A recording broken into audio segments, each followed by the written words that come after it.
Hi, guys. Thanks for tuning in today. And guess what? It's not only on the podcast now, it's live because during this pandemic, we are on Zoom. We are making it real. We are being authentic with all our guests.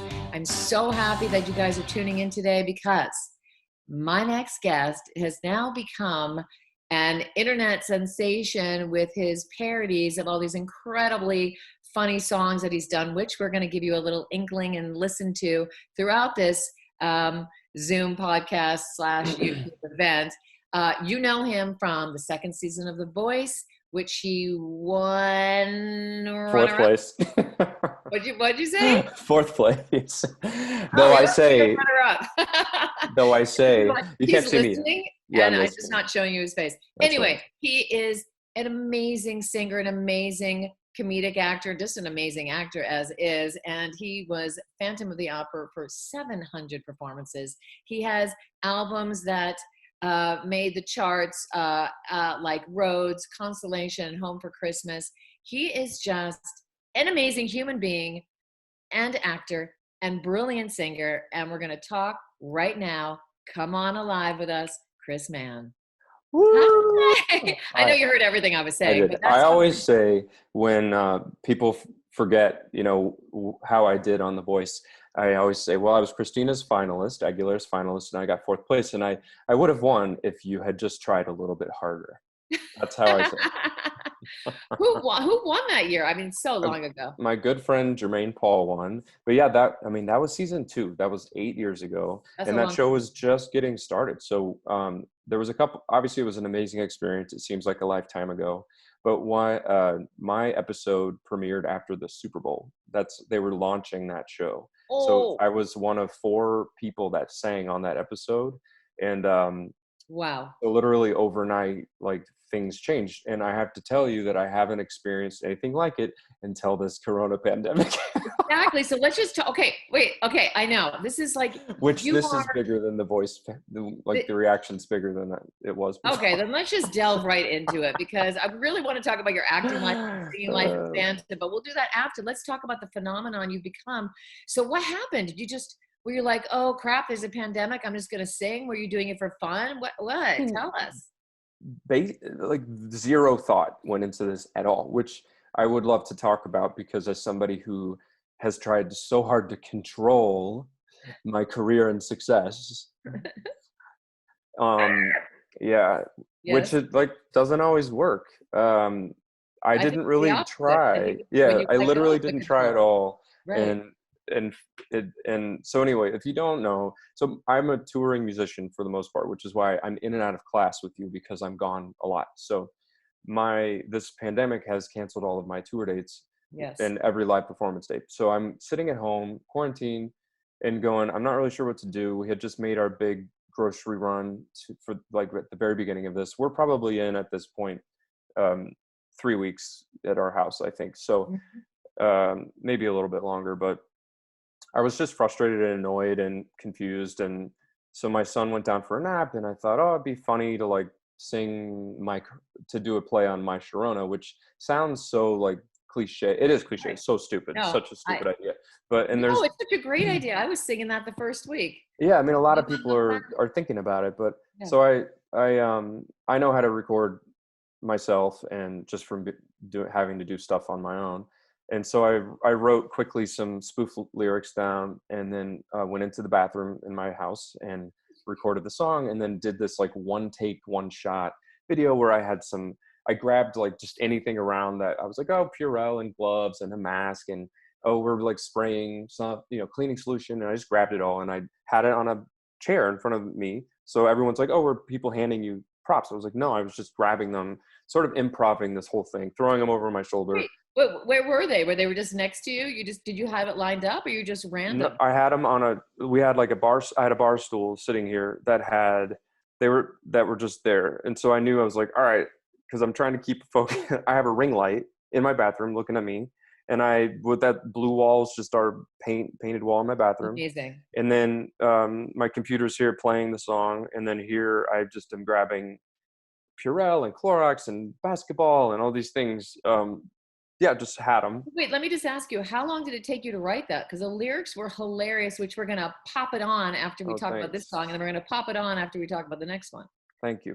Not long. I mean, Really? the songwriting part's easy for me, and and sort of getting to an interesting revelation I've had through this attention that these have brought is that as someone who has written record albums and albums and albums of original music and been signed on major labels for that, and had like I've had some really great success, and I've had some low lows, and haven't achieved goals that I wanted, and whatever. And but I've always like really tried to fit what I thought I needed to do, or what I needed to say, or what I thought Mhm. was going to resonate. And I didn't do that at all here. I wasn't worried about saying fuck.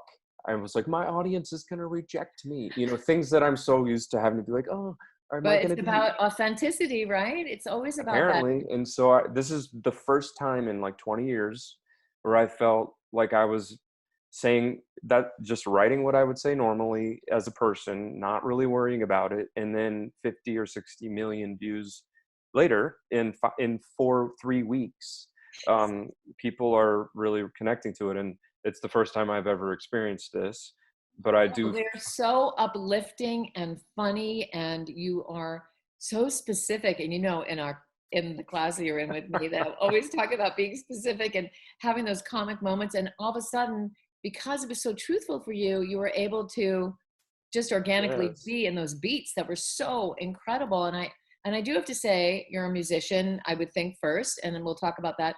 And I've worked with other really famous musicians, and I feel like there's musicality in your acting, and in your acting there's musicality. So I think that Oh, that's cool. transition kind of allows the transition to be easier.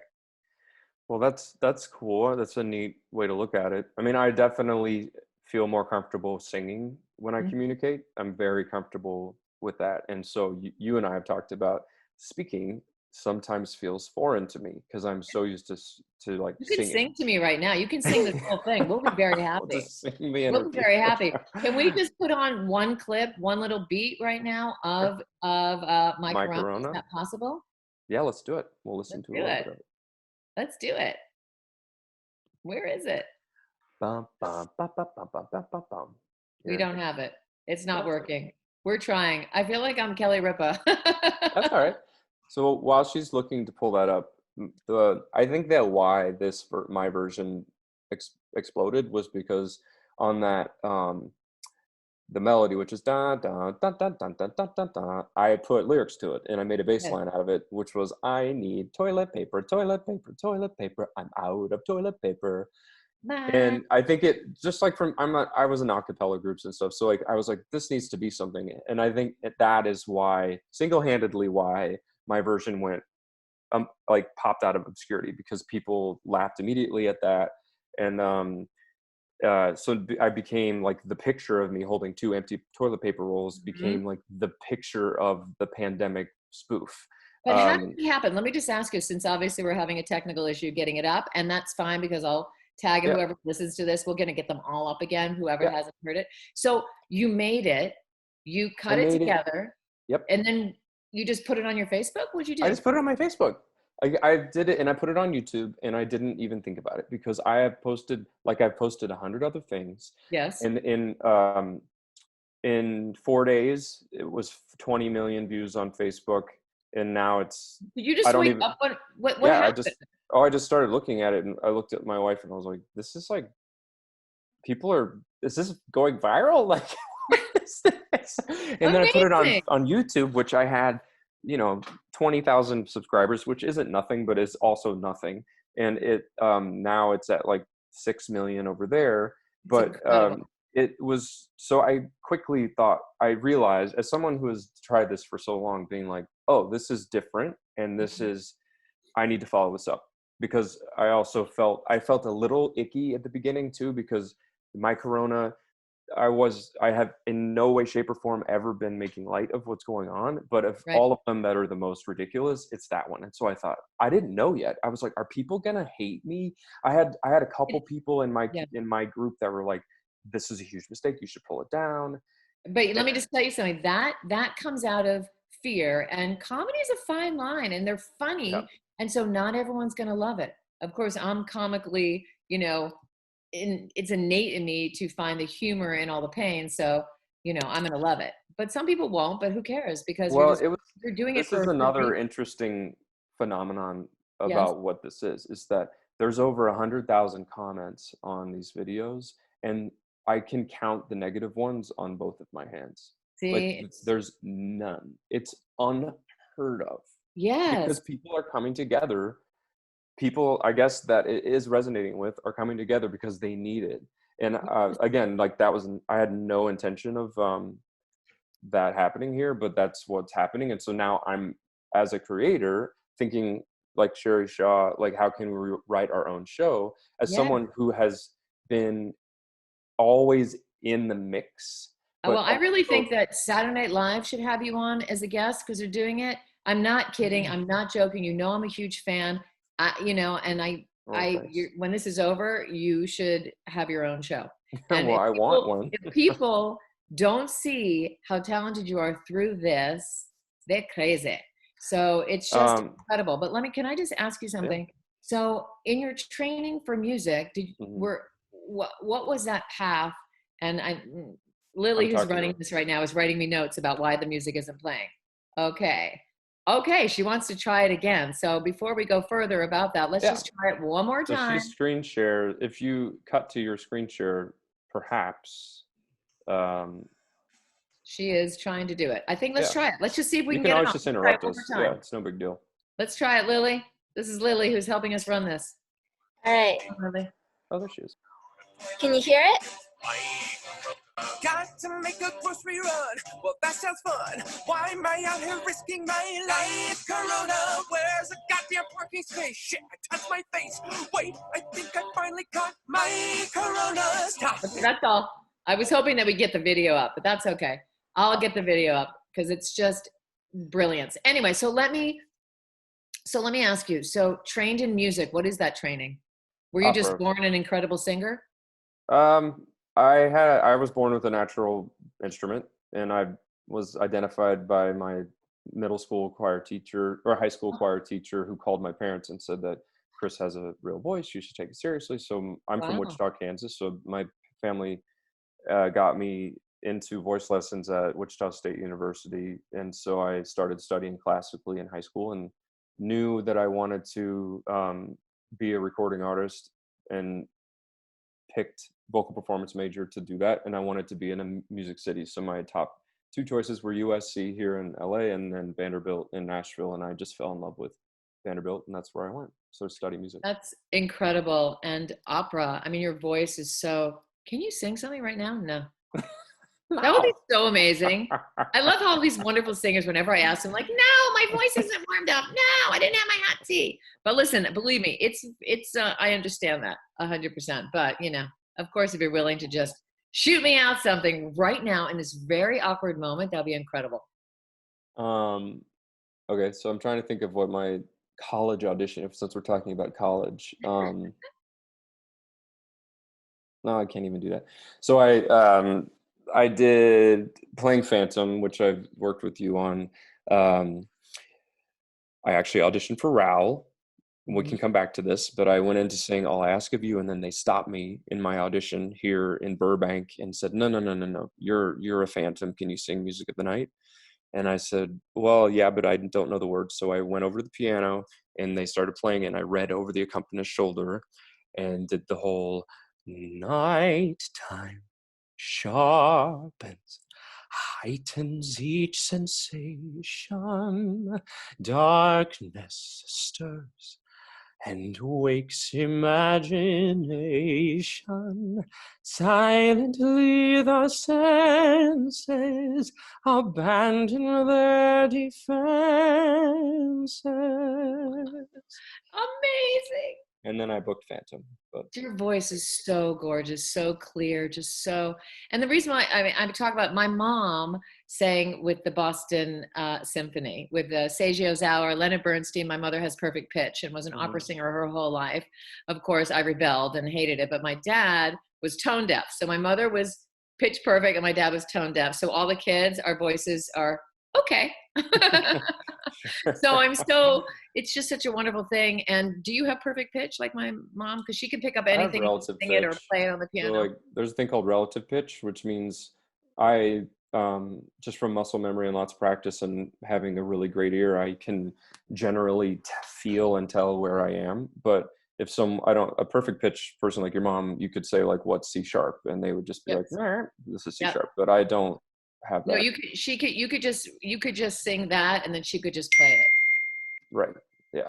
Crazy. It's crazy, but you are so brilliant. Okay, so you went to college, you started performing. How did you get on The Voice? We're segueing Oh to a my whole bunch God, of that was a lot. So that was a lot later. So before that, Mhm. I stayed in Nashville to try to do the writers' rounds and was a bank teller for Bank of America, and Oh, that's how I was paying the bills. And there was no place for me in Nashville for my no. voice. And I mean, at the end of the day, I'm still a classically trained pop singer, and it's hard enough there, like to have those two things together as it is to be in Nashville. So I transferred with Bank of America. That's how I was able to move to New York.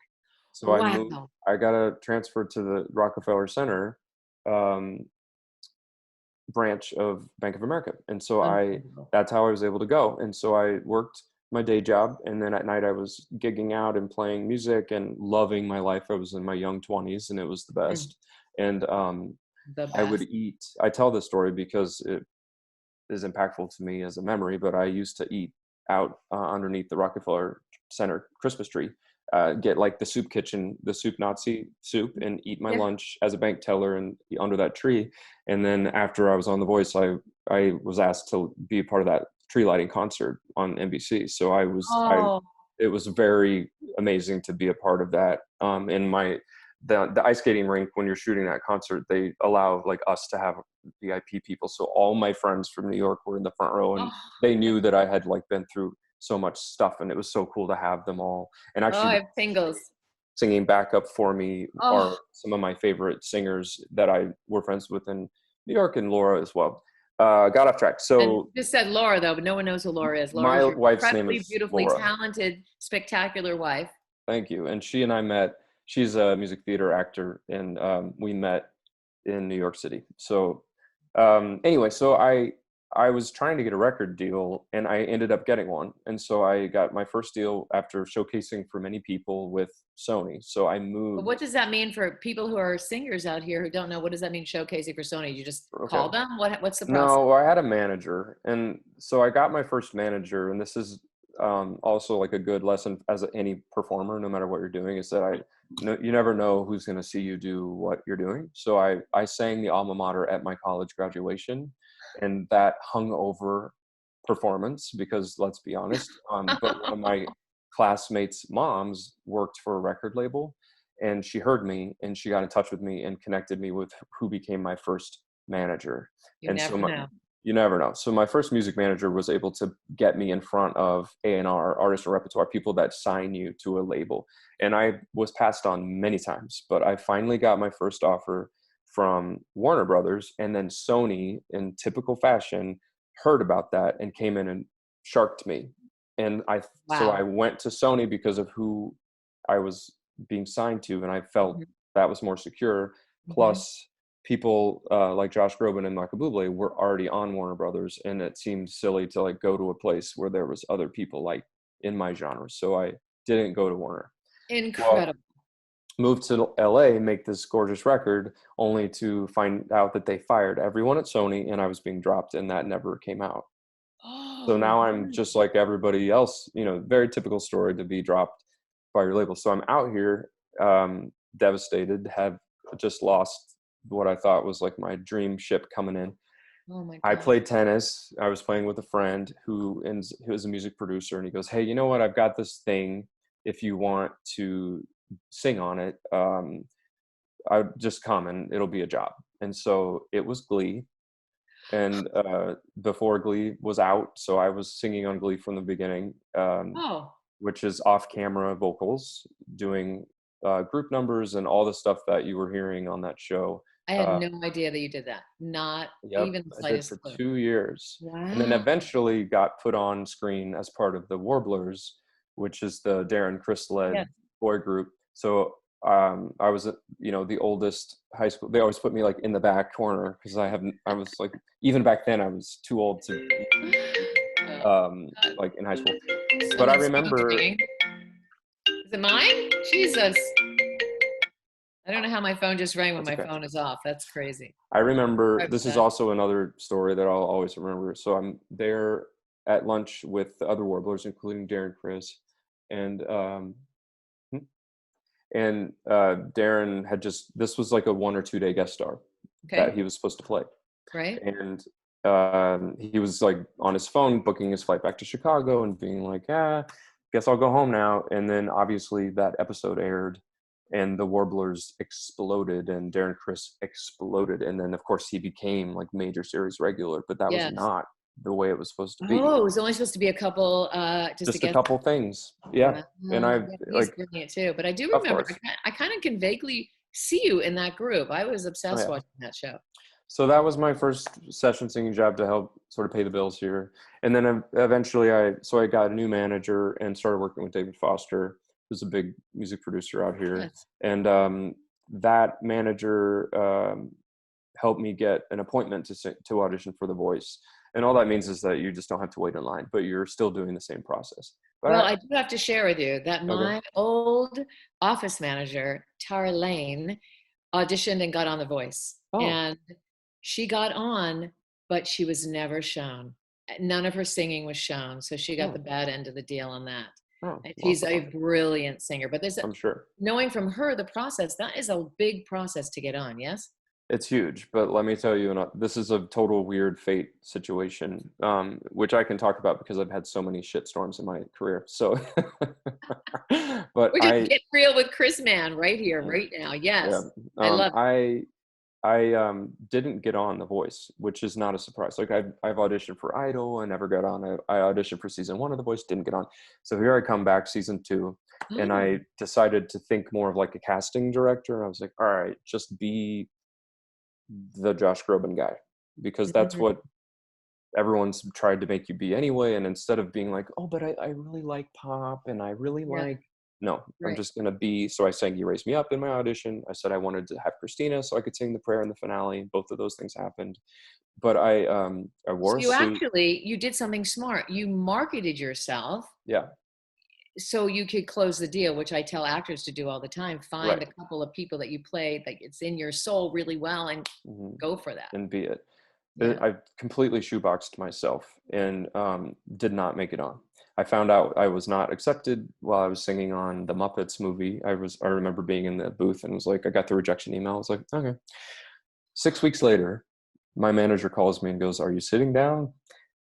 They've changed their mind. Like, can you basically come tomorrow and be on the blind auditions? Like, that's more or less what happened.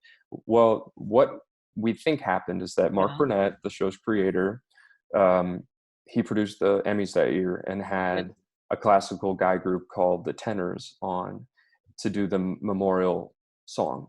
Mm-hmm. And it was very well received. And he, as a TV producer, was like, we got to have this on The Voice. And he went to casting. He's like, why didn't you get me like something like that? And someone goes, we did. And they remembered that Josh Groban guy.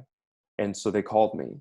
And so I went, I had skipped like this huge rounds of producer sessions and had gone right into the blind auditions. And I remember being on the soundstage to go do my blind and Mark Burnett came up to introduce himself, and he literally was like, I don't know if they're going to turn around for you, but I'm glad you're here. Like, I'm really sure I was like I was just supposed to be like a diversity act. Wow. And then I basically won the show, except for there was a couple things that it was not my fault, but I did very well. And it was totally an accident. I really don't think they But thought I that do was have to say, there's so many brilliant singers that audition and don't get on. I mean, it was a blessing that you got on. It was a blessing.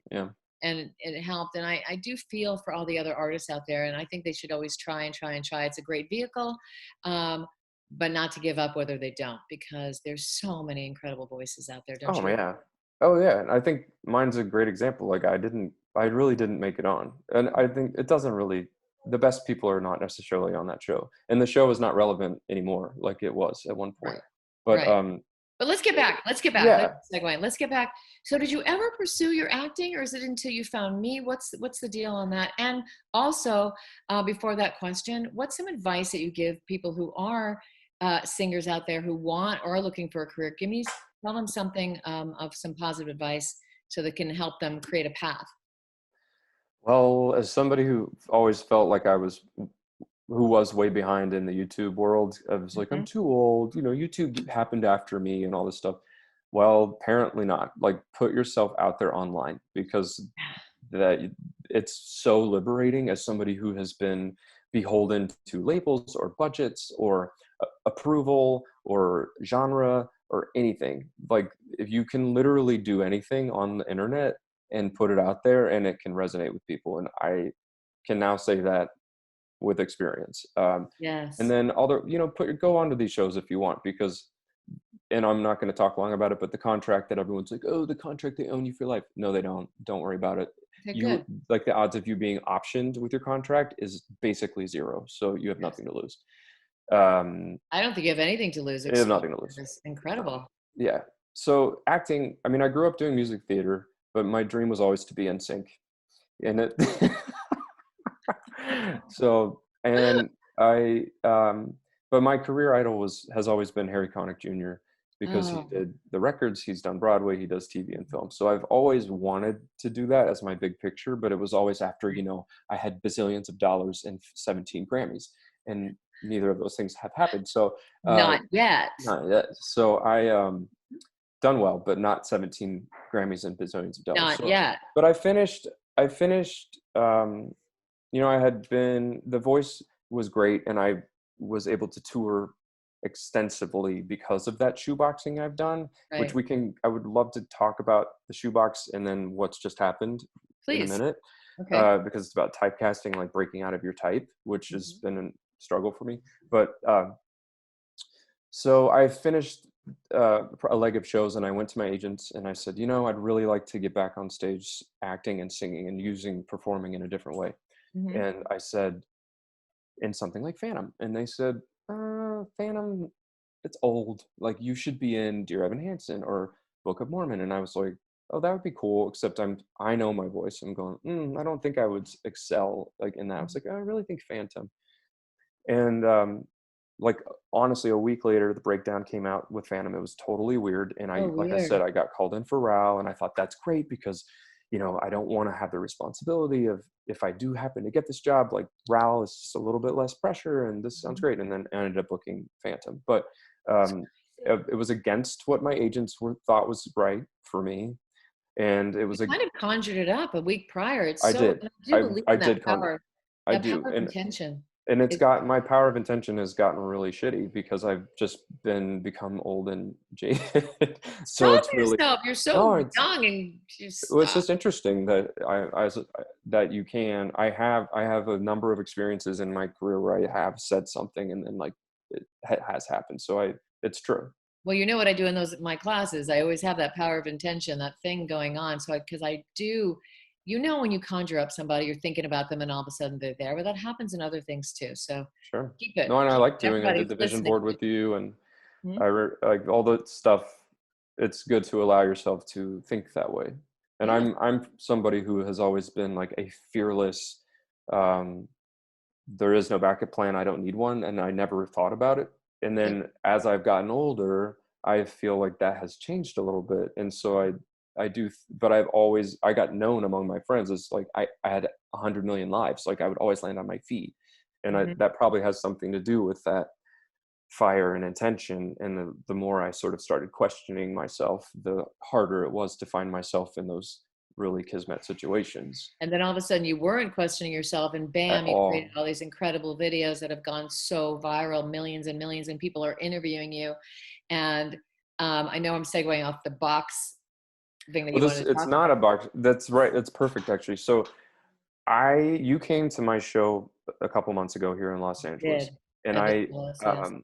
one of my, I've done thousands of shows as myself, and so one thing, and I love being in an intimate setting, and I love talking to an audience, and one thing that I get constant feedback on is like, wow, that was such a great show. You're so funny, and hey, da, da, da, da, da, and that was so funny.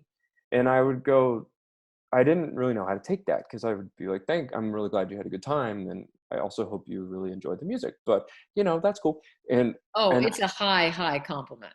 oh, thank you. But it just, so it's, then I, more recently, people are like, you should, not just people I trust are saying, you Yes. should push, you should really lean into the comedy part of your show. Like, have you ever thought of doing that? And I'm like, Mhm. well, no. And the comedy in my show is either improv, or it's something that I improv once in a show that landed so hard and I remembered it. So I just kept doing it. Like anything I do in my show wasn't written; it just happened, and then I just kept doing it.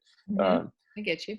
and um, but I, over the last 3 or 4 months, my wife and I've had a couple sit downs with some friends to be like, all right, well, what does that look like if I did lean into comedy, and how do I evolve in that way? And is that weird? And I don't know. I mean, and so then, wouldn't you know it, the first time that I put myself out there in a comic way was my Corona. And so And now I it don't went. even have to try to transition. It transitioned on its own globally. Like, I literally can't believe it. I hope every single person out there, when they hear this, they go find it. We're going to put it on the link at the end of it too. But Well, it's, it's just yeah. really interesting. I mean, I've heard about people writing their own content, and apparently, apparently that's the best way to show your best and truest, Well, is and to I'm write going to your say own. this right now. If you don't get a series when this is over, I'm going to be really surprised. And I'm saying that online on my podcast. I feel it in my soul. You are thoroughly entertaining. And the thing about you that is so funny is that you look like a leading man, but the opposite of that is that the humor and the dorkiness that comes out, that is so refreshing and so charming and so enjoyable that you just want to watch you. You just want to Well, watch you all the time. well, that's very sweet. It's It's been, thank you. It has been a very cool thing to watch things happen that you hear about, like um, a viral video. I never really understood that that was truly organic, or that writing your own content. And as somebody who, like I said, has always been very protective of my reputation, yes. to a point where I, I mean, debilitatingly, people know me from this. I can't do that, or I'm going to lose an audience if I do this. And And that, yes, and then you and just then like, F it, I'm doing my thing. yeah, so I hope it's been a really liberating thing for me, and to try to not think so hard, as somebody who's just tried to calculate his way through this business I think a that's, lot of but times. I think that's the fault with artists. If you think, you're not in your heart, and the Mm-mm. performance is in the heart, and being your weird self, and believe me, I'm always my weird self, is your money. It Yeah. just is. It's just so important. And I also got, some other actors might feel this way, but like, being the Phantom is such a feather in a cap, but it's also like not the coolest role in some eyes. So it make like, oh, he's the Phantom, so he's like a classical dramatic actor. Not necessarily. And so I couldn't even get in to be seen for Waitress, because I'm not Oh, funny, or they interesting. just, like, being typecast is really difficult. And so again, I'm really lucky and thankful and hopeful that this will allow for me to not be viewed in one way, when all of us uh, tend to have a lot more colors to ourselves than one. No, you know what they say, if you could do comedy, which now we know you can definitely do drama. If you can do drama, you might not be able to do comedy, but now you have shown the world that you can, and that's such a incredible thing. Oh, thank you. Yeah, We'll so see. incredible. Okay, so on your path, so what happens now? They've gone viral. Does anything Yep. happen to you, for you, from this world? Are people wanting, I don't know. I don't know what Yeah, happens. I've never, it's I very, don't really yeah. know that world that much. Tell Well, us. it's really interesting. So I Yeah. I parted ways with my agent 1 week before I went viral. Did you even know that? I'm a No. free agent, baby. Totally free. Okay. There it is right now. Okay. Crazy. Yeah. So Wow. and isn't that interesting too? I've been with them for 8 years. Sometimes you just have to like move on Break it. and break it off, And maybe because just by breaking it off, it allowed you the freedom just to do whatever you wanted. So you didn't have to feel like you had to be in some kind of mold for anybody. maybe there's no way that that's that's not connected in some way. That's interesting. So when you Great. go viral, so because I didn't have agent contact, I put like a website email up on all my socials. So I started getting bombarded with emails directly from news outlets all over the world. So it Wow. was Fox or CNN or Now This or Cool Blogs or India Today This or is incredible. News or whatever. So uh, checking my email and trying and like letting people do their thing, creating more content. So I'm doing one a week because my socials are growing like crazy. And so I'm looking ahead to, whenever this quarantine's over, which I hope is soon, I want to be able to continue to evolve this out of, Yeah. COVID But into so, okay, so are you something doing else. these interviews? So are I'm doing people asking? interviews. Yeah, Yes. I've done a bunch of interviews. Where's Saturday Night Live? Do they know about you? I Where don't is know. Jimmy Kimmel? Where? We're gonna find these I people. I know. I wish. No, there has to It's be a, a way. I mean, there has to be a way. I'm gonna help you find that way. let's find it. Let's I mean, find I it. would love to develop. My plan is to create is to next. Aside from doing the parodies, I'm gonna start doing some original content that'll be built out like a 10-minute episode Right. of my own show. So I'm just gonna keep writing. I'm gonna write my own show for now. That'll be web based. So it'll be a skit, a interview, and it'll be a song. And it'll be 10 Oh, minutes, and it'll be something that's really concise and fun and entertaining. And then I have been approached by some agents, and I have been approached by some developers about like, managers. what do we do with this? And so So how are I you don't know. feeling? How are you feeling right now during this pandemic? Because it feels like you have made the most of it. Um, yeah, I mean, I'm very tickled by the whole thing. Yes. And this week I've been it finally hit me a little bit. I got a little tired of sort of everything that's going on. And Mm. so I need to, I think, get back in there and make something else. Um, Are people sending you on the site like do this song, do this song? oh yeah, like Yeah. hundreds and hundreds and hundreds of suggestions, Wow. which is really funny and It's just so nice. special. I mean, I know you and people don't know you, but you are truly the real deal, just a awesome human being. And I think that matters most. And I think that you really care about your artistry, which matters second. And well, actually, your family matters first. But after all that and taking care of your beautiful wife and your baby and you're a great dad, I think it's just something to be said that you put the pieces together and you have your home life in order, there's just things happen from a kind heart. And thank you. One thing I think I just trying to identify this is also like I'm having a lot of fun making these, and Fun. you and I have talked about this before because this has not been fun for me for a minute, Hmm. just because I got a little tired, I got a little sad. Right. I this it happens to us all, and Of I was course, it's a in hard industry. It's really the highs and the it's lows. hard. It's a lot. And so I think this is the most unabashed and fun and I've ever had. And the result, I don't know if it's related to that, but maybe.